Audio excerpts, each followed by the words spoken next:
Hey, I'm Eric, I'm the Explorer. I'm Phil, I'm the folklorist. And together we are setting out across the Empire State to explore the haunts and legends of New York.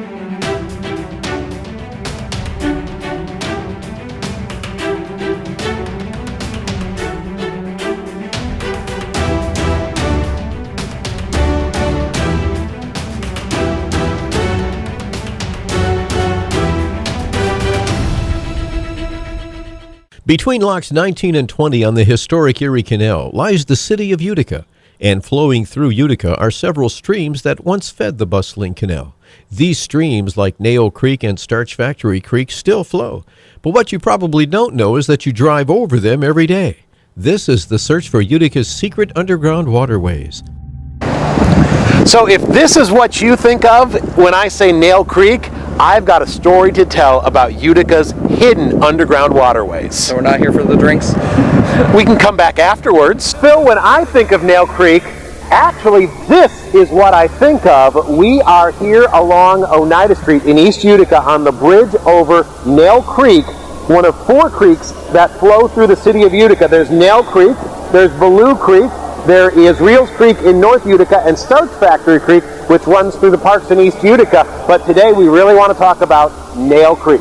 Well, Nail Creek is one of the, as you pointed out, the pivotal waterways for Utica, and that's because during Utica's heyday in the industry, it was one of the feeders that also fed to Black River Canal and other transportation canals like Barge Canal that all feed into Erie Canal, which is the main transportation thoroughfare at the time. So what we're looking at is some of the feeders that were also used as transportation, but also served the industry in a multitude of ways. Here's the interesting thing about Nail Creek. You can't follow it through the city of Utica. It goes underground. As we saw last time, it actually goes through the industrial district, and it actually went into some of the buildings to help with them transporting goods. So here we are along Oneida Street at a part of Nail Creek that you can actually see, and let's see if we can find where it actually goes underground.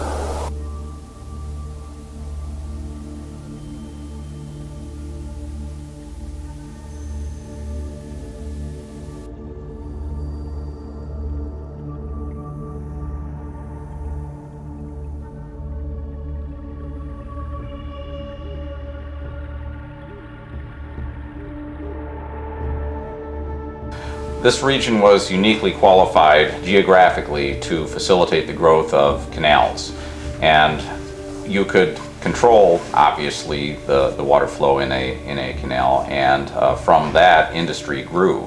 The rivers themselves, of course, a fantastic source initially of transportation, but then a source for the growth of the Erie. And it also, once the Erie came through and began to yield economic benefits to this region, there were several feeder canals which were built off of that. The Black River Canal running from Rome up to Lyons Falls in the north, and the Shenango Canal running from Utica to Binghamton in the south. This era of the canal boom was quickly overtaken by the coming of the railroads, but it was the canals in this region that first really spurred the development of industry as we came to know it in the 19th century. Yeah, it wasn't just the Nail Creek or the Sequoia Creek or the Mohawk River. All of these waterways provided the necessary means to create these transportation lines. The canals, again, quickly were overtaken by the railroads, but the railroads followed the path of the original Erie Canal. The New York State Barge Canal was developed opened in 1918. And that was opened to make sure that the railroads wouldn't have a monopoly on transportation in the region. Even today, the New York State Thruway, which opened back in the 1950s, still follows the same path originally blazed by the builders of the Erie. It's hard to overstate its importance to this area, both industrially and economically. We found here at the Oneida County Historical Society a map of the city of Utica from 1850, and sure enough, there's Nail Creek as it looked before it went underground, the outflow to the Mohawk River, and there is along Hack Ave, what is today the outflow from underground. And look at this, where it crossed under the Erie Canal, a Whitesboro Street, and then there is Globe Mill as it appeared. You can see the containment pond right along what is today Stark Street, and then it's flowing down through the West Utica neighborhood, crossing Court Street. And look, it actually is shown underground on this map only at Globe Mill, and then down through Warren Street, McBean Street, and where Nail Creek followed the Shenango Canal.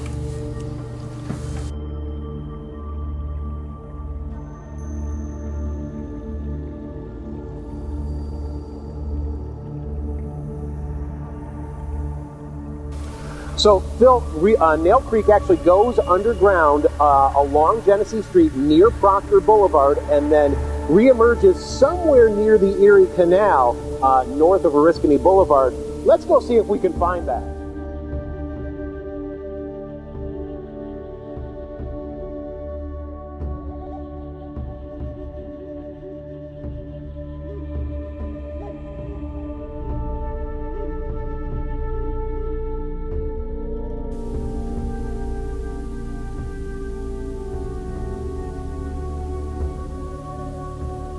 Well, Phil, we found it. It's an incredible journey underneath Utica. We found out where Nail Creek goes underground near Genesee Street. And think about that. That's in South Utica. It crosses underneath the arterial right into West Utica. We learned from our investigation of the Globe Mill that it goes underneath the Globe. It goes underneath all of Varick Street. And here's where Nail Creek comes out. We are north of Oriskany Boulevard now.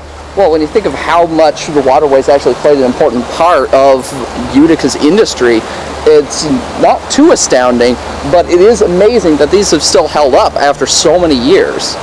That's an excellent point. Yeah, what a huge piece of engineering and infrastructure to have a creek that runs through the entire metropolitan area. And then as you, so here we're on the creek bed of Nail Creek, the outflow towards Varick Street, and then as you look over here, we look at where the Nail Creek eventually will flow into the Mohawk River and Erie Canal. Yep.